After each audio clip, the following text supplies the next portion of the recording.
Assalamualaikum warahmatullahi wabarakatuh. Baik, pada pertemuan kali ini kita masih membahas line of sight radio link, tetapi yang akan kita bahas adalah subbab threshold receiver thermal noise. Jadi threshold itu artinya batasan, berarti kita membahas batasan receiver thermal noise. Jadi tadi kan kita sudah membahas RSL ya. RSL itu adalah receive signal level daya yang diterima atau yang sampai di receiver.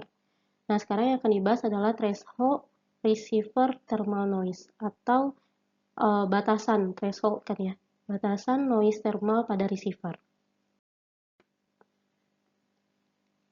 Batasan. Jadi noise thermal yang diterima oleh receiver itu besarnya berapa gitu. Nah, itu adalah PTH ini. PTH ini, oke? PTH P threshold itu adalah min 204 dB watt ditambah 10 log BIF, bandwidth IF, ditambah dengan noise figure. Nah, ini maksudnya kalau noise figure dB ini satuan. Kalau ini bukan satuan ya, IF ini bukan satuan. BIF berarti bandwidth dari intermediate frequency. Noise figure itu nilainya nanti diketahui oleh soal. BIF juga diketahui di soal, tetapi BIF itu apa? Di sini kita jelaskan. Sebenarnya di sini lebih menjelaskan IF itu apa. IF atau intermediate frequency itu adalah hasil kali dari frekuensi operasi dengan frekuensi osilator. Jadi ini frekuensi operasi masuk ke mixer dikalikan dengan frekuensi osilator, kita akan mendapat frekuensi intermediate. Jadi ini bandwidth ya, bandwidth. Bentar. Jadi ini bandwidth IF maksudnya. Kalau ini satuan. Nah, supaya lebih jelas kita bahas soal. Nah, ini soalnya. Kita bahas dulu. Suatu sistem menerima radiolink mempunyai LNA dengan noise figure 12 dB. Berarti di sini kita memiliki NF sebesar 12 dB. Nah, dan IF mempunyai bandwidth. Nah, ini BIF sama dengan 4,2 MHz. Hitung threshold thermal noise. Nah, rumusnya tadi kan PT sama dengan min 204 dBW ditambah 10 log BIF ditambah 10, bukan 10, noise figure, mohon maaf. Noise figure dB. Oke, karena sudah diketahui dalam bentuk dB. Tapi kalau misalnya belum diketahui dalam bentuk dB, misalnya diketahui F ya, noise factor. Misalnya 1, berarti ini diubah dulu ke dalam bentuk dB. 10 log 1 sama dengan 0 dB. Begitu ya. Ini karena sudah diketahui, kita tambahkan langsung. Berarti min 204 ditambah 10 log BIF-nya adalah 4,2. Nah, di sini beda ya dengan rumus FSL. Kalau FSL, kalau dia sudah dalam bentuk megahertz, kita tinggal pakai angkanya. Kalau di sini tidak. Jadi, berapapun harus diubah ke dalam bentuk satuan. Jadi, misalnya kalau misalnya di sini 4,2 MHz, harus kita ubah menjadi 4,2 kali 10 pangkat 6 Hz. Jadi ini adalah 10 log Hz, bandwidth-nya yang dalam satuan Hz. Jadi 4,2 kali 10 pangkat 6 di sini ditambah dengan 12 dB. Oke, hasilnya adalah yang ini. Min 204 ditambah 66,23 ditambah dengan 12 dB segini. Min 125,77. Nah, ingat ini kalau misalnya kita mengubah dari dBW menjadi dBm, itu tinggal kita jumlahkan, dijumlahkan dengan 30 dBm. Sama dengan hasilnya dalam bentuk dBm. Jadi dari sini bisa disimpulkan ya, ini satu, diperhatikan tolong, ini penjumlahan dB watt ditambah dBm, hasilnya adalah dBm. Berarti yang ini soal kita, min 125,77 dBW kita tambah dengan 30 dBm, hasilnya akan menjadi min 95,7, satuannya dBm ya. Jadi dari dBW diubah menjadi dBm. Kenapa ditambah 30? Masih ingat 1 watt itu adalah 1000 miliwatt.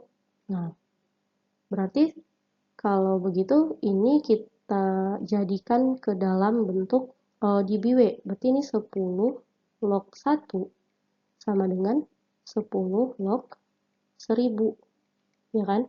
Ini 0, ini adalah 30. Ini 0 dBW sama dengan 30 dBm. Jadi kalau kita mengkonversi dari dBW, kita ingin mengkonversi dari dBW ke dBm, maka si dBW kita tinggal dijumlahkan dengan 30 dBm. Alasannya yang ini.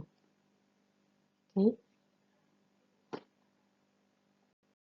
Jadi kalau tadi dari contoh soal, bandwidth IF-nya itu diketahui di soal. Misalkan diketahui bandwidth IF sebesar sekian Hz gitu. Kalau sekarang, bagaimana kasusnya jika pada soal tidak ada nilai bandwidth IF yang diketahui? Jika nilai bandwidth IF itu tidak diketahui di soal, maka kita harus mencari bandwidth IF tersebut. Nah, caranya dengan menggunakan rumus ini, yaitu 2 kali delta FP yang sudah ditambahkan dengan FM. FM berarti ini adalah frekuensi pemodulasi. Jadi frekuensi informasinya berapa gitu. Delta FP adalah peak frequency deviation. Jadi deviasi frekuensi puncak. Nanti kita akan belajar gimana cara menentukan delta FP dan gimana cara menentukan FM. Pertama kita bahas dulu deviasi frekuensi puncak atau delta FP. Sebelum kita memperoleh delta FP atau deviasi frekuensi puncak, kita harus mencari parameter lain terlebih dahulu, yaitu noise load ratio atau NLR. Nah, untuk menentukan NLR ini, untuk sistem komunikasi telepon berbasis FDM, itu kita bisa hitung NLR-nya dengan menggunakan dua rumus ini, yang min1 tambah 4 log N dan min 15 tambah 10 log N. Tergantung berapa nilai N-nya. N di sini adalah jumlah kanal suara. Jadi jumlah kanal suara atau voice ya bahasa Inggrisnya.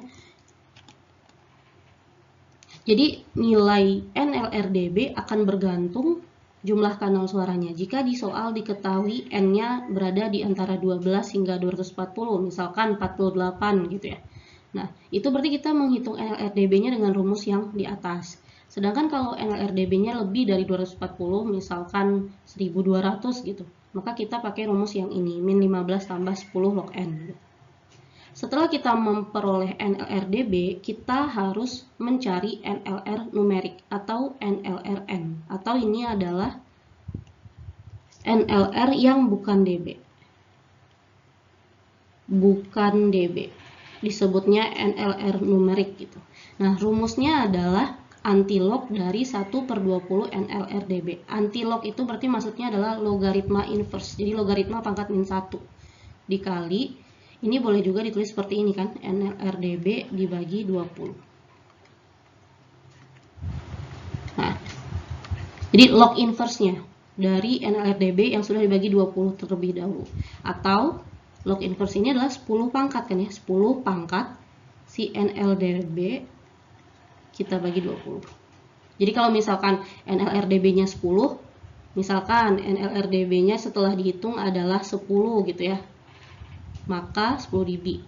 Maka NLRN-nya adalah 10 pangkat 10 dibagi 20. Jadi selalu dibagi 20, berarti 10 pangkat setengah gitu. Oke. Nah, setelah dapat NLR bukan dB ini, kita bisa menghitung delta FP. Jadi untuk delta FP, satu, hitung dulu NLR dB-nya. Kemudian hitung NLRN. Yang ketiga, kita pakai NLRN dalam delta FP, yaitu rumusnya adalah 4,47D dikali NLRN. Nah, jadi rumus yang panjang di sini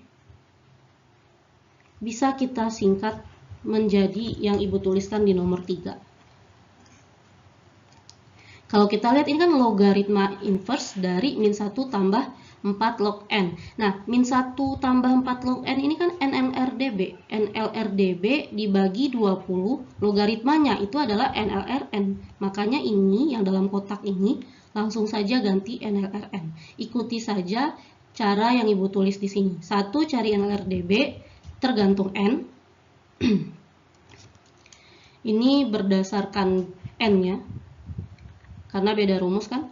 Kemudian setelah dapat itu kita cari NLRN, yaitu dengan cara boleh logaritma inverse ditulis, boleh juga 10 pangkat si NLRDB dibagi dengan 20. Ini pangkat ya, pangkat.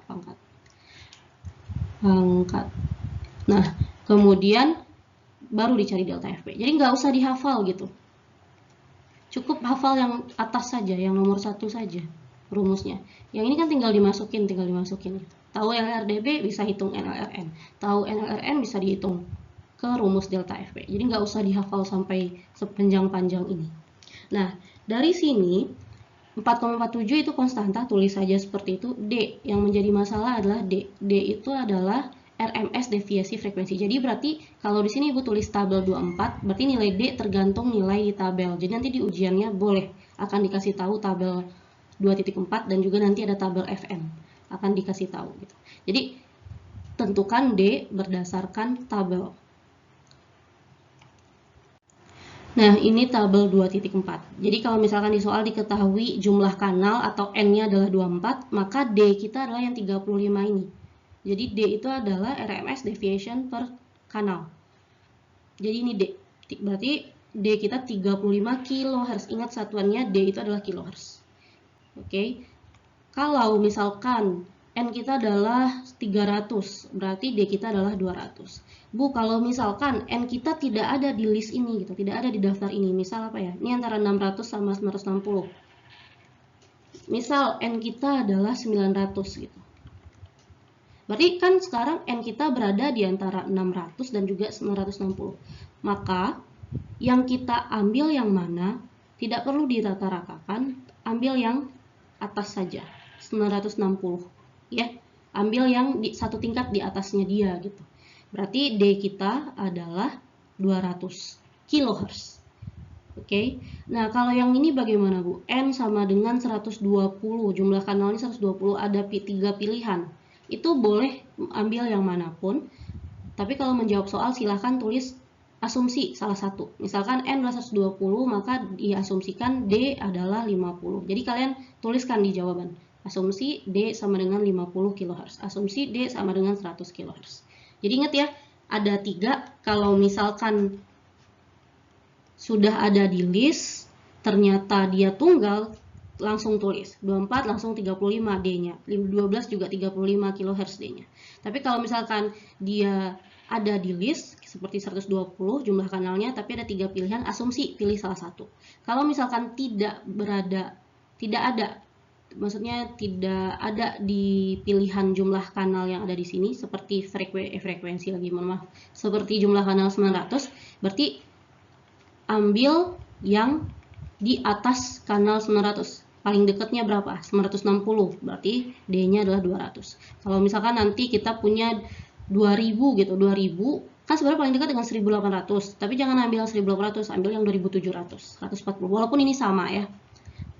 Mungkin kasusnya nanti yang agak bingung di sini kan contohnya 1200 ya, 980. 980 nggak usah ngambil yang 200 ini. Ambil yang 140 boleh, yang 200 ini juga boleh. Jadi kita ambilnya dari satu tingkat di atasnya. Oke, itu untuk D. Ingat ya, untuk D. Berarti kita sudah selesai dengan delta FP atau deviasi frekuensi puncak. Kalau Ibu rangkum, kita ulangi supaya ingat. Delta FP itu pertama cari NLRDB, di mana NLRDB ini tergantung jumlah kanal, tergantung N. Ada 2 rumusnya kan ya.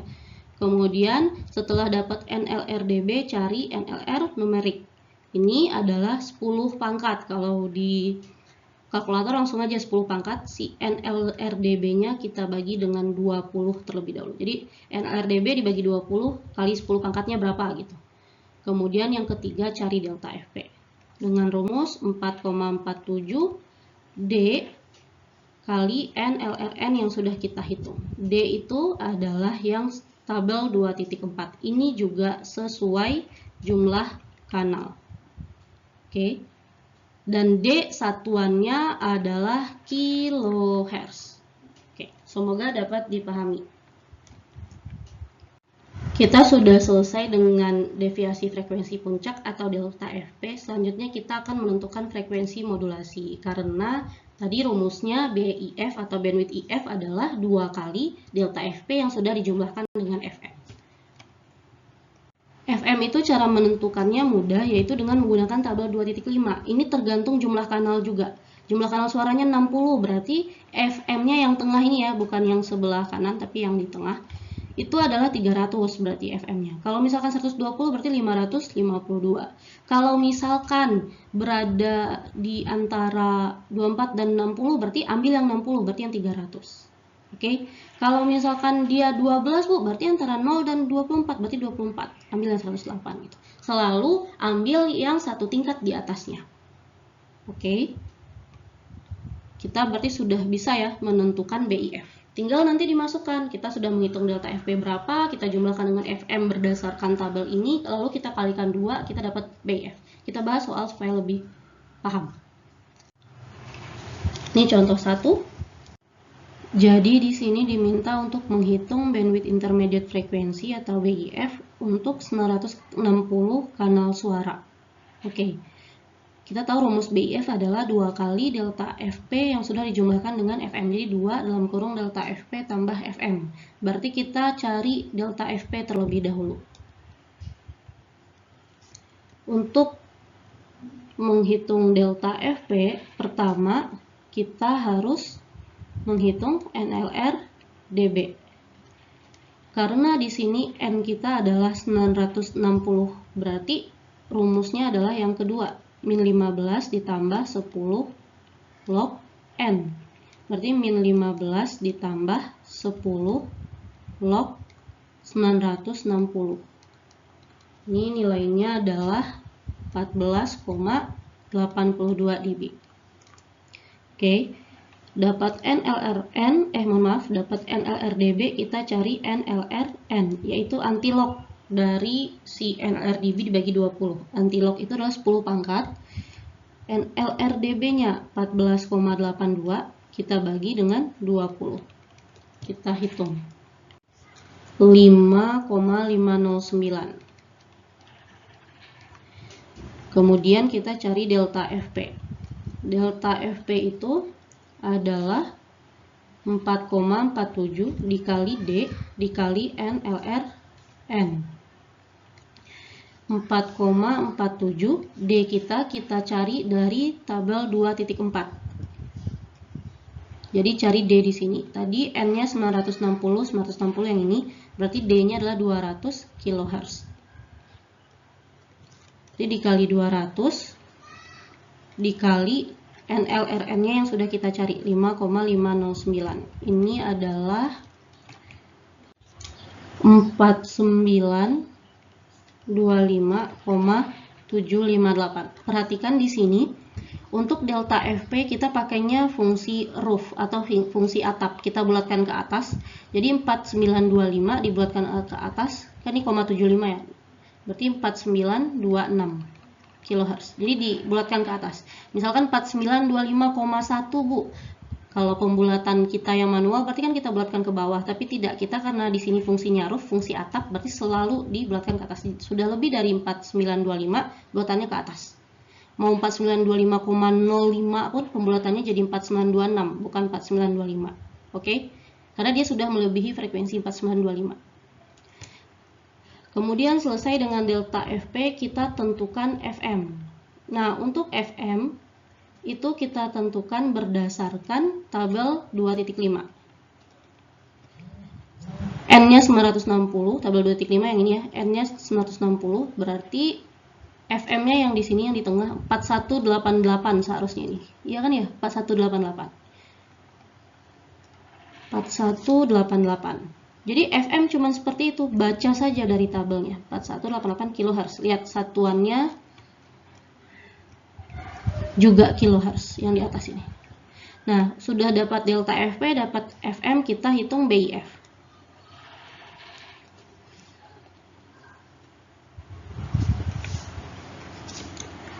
Berarti Ibu tulis di sini ya, 5 BIF. BIF adalah 2 delta FP ditambah FM.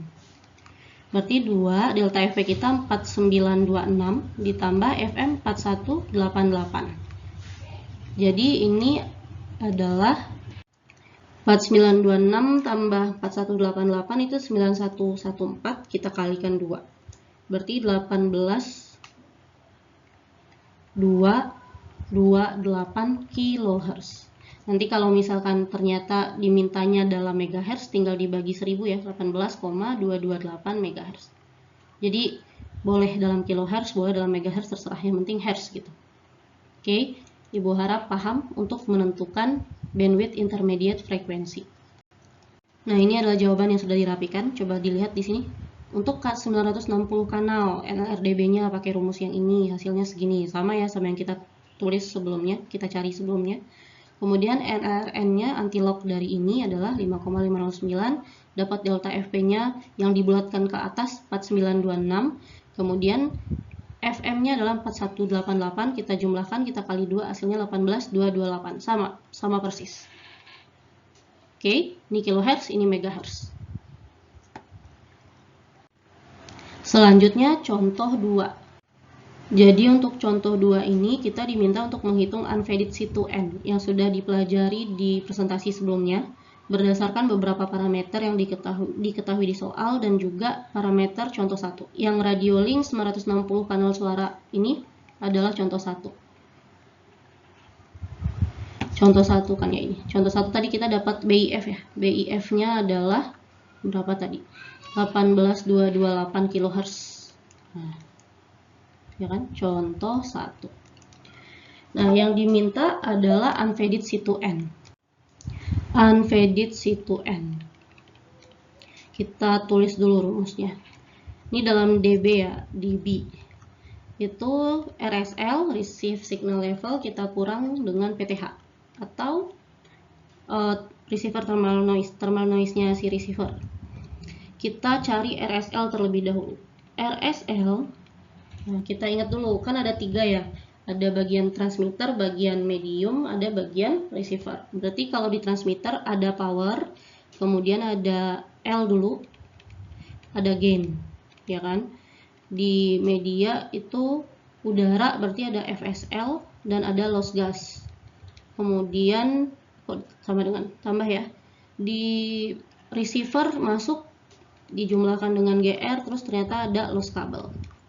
LR berarti. Nah, ini ya.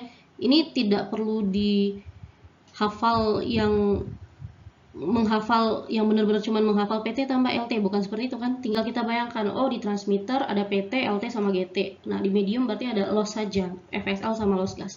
Nah, di receiver itu berarti ada GR dan LR. Karena RSL itu adalah PR-nya itu sebenarnya yang diterima kan.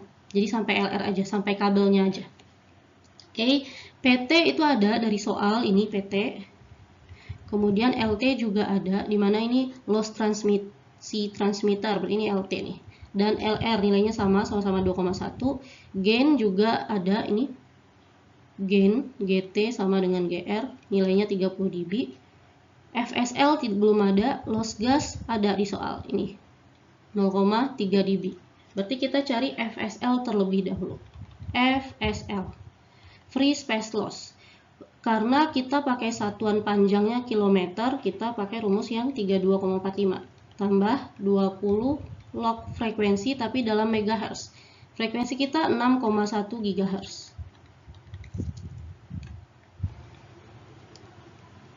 Ini ya 6,1 GHz. Dijadikan megahertz berarti 6,1 kali 1000. 6100 MHz. Di rumus kita butuhnya yang megahertz, berarti 20 log 6100 tambah 20 log kilometer kita berapa? 35. Panjang jaraknya. Ini adalah 139,04 dB. Bu, saya rumusnya 32,45 tambah 20 log D dulu, boleh 20 log F dulu, terserah. Yang penting F-nya megahertz, D-nya kilometer kalau pakai 32,45. Nah, kemudian dari sini baru kita hitung RSL ya. RSL kita berarti PT. PT kita berapa? 750 miliwatt. Kalau 750 miliwatt, kita harus mengubah si PT yang dalam miliwatt itu ke dalam dB watt. ya kan ya, dBW. Berarti yang awalnya 750, Ibu nulis di atas contoh 2 ya, miliwatt, ubah dulu ke dalam bentuk watt. Berarti 750 dibagi 1000, kan mili, kali 10 pangkat min 3, atau dibagi 1000, berarti 0,75 watt. Kalau kita mau menjadikan dB, berarti PT-nya adalah 10 log yang wattnya 0,75.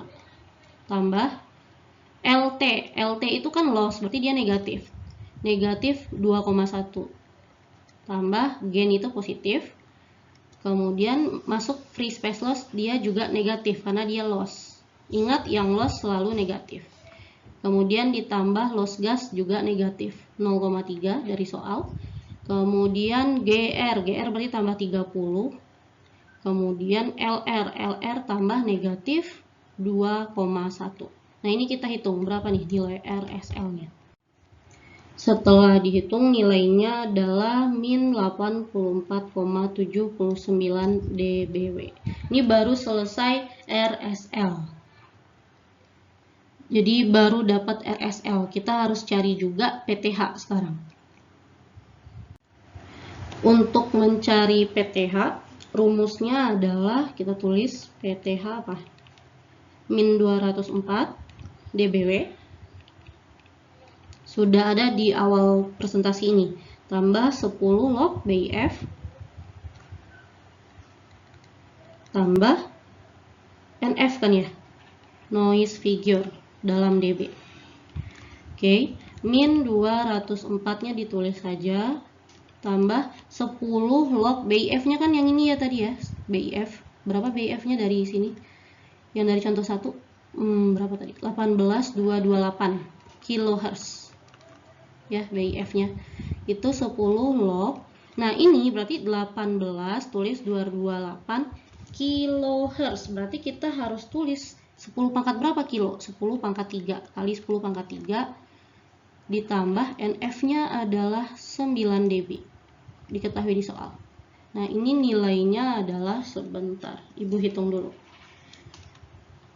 Berapa tadi? 10 log 18,228 kali 1000 kurang 204 tambah 9 adalah min 120,3926. Nah, ini adalah PTH kita. Dibuat ya. Oke, kita sudah punya tadi dari perhitungan di slide sebelumnya. RSL-nya adalah berapa tadi? 84, min 84,79. Sekarang kita punya min 122,3926 PTH-nya. Maka unfaded C2N kita adalah RSL dikurang PTH, berarti RSL-nya min 84,79 dikurang, ini min 122,39. Ibu bulatkan seperti itu, atau min 84,79 tambah 122,39. Hasilnya adalah 37,6 dB. Oke. Jadi berarti apa? Untuk BIF ini dijadikan satuan umum. Satuan umumnya kan hanya hertz ya. Kalau kilo berarti kilonya kita ganti dengan 10 pangkat 3. Kalau meganya diganti jadi 10 pangkat 6 gitu. Oke? Jangan lupa.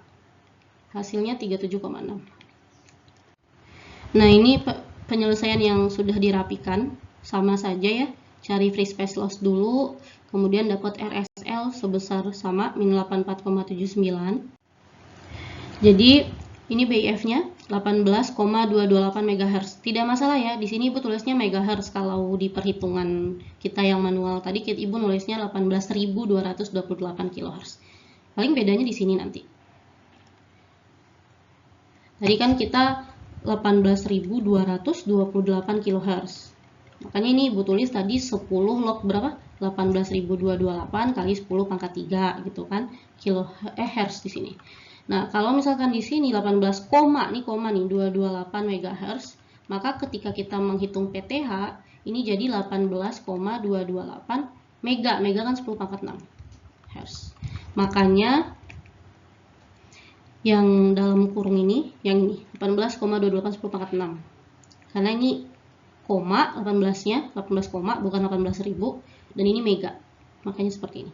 Kalau kita tadi 18.228 kali 10 pangkat 3, sama saja nanti hasilnya kan ya. Oke. Terus dimasukkan, dapat hasilnya segini, min 122,39, C2N, ini unfaded C2N-nya ya, adalah 37,6. Berarti sama dengan apa yang sudah kita cari sebelumnya. Selanjutnya tugas 5. Jadi di soal tugas ini diminta untuk menghitung unfaded C2N dalam dB untuk radiolink 1800 kanal suara dengan frekuensi kerja dan daya output sesuai tabel. Berarti ini per nomor absen.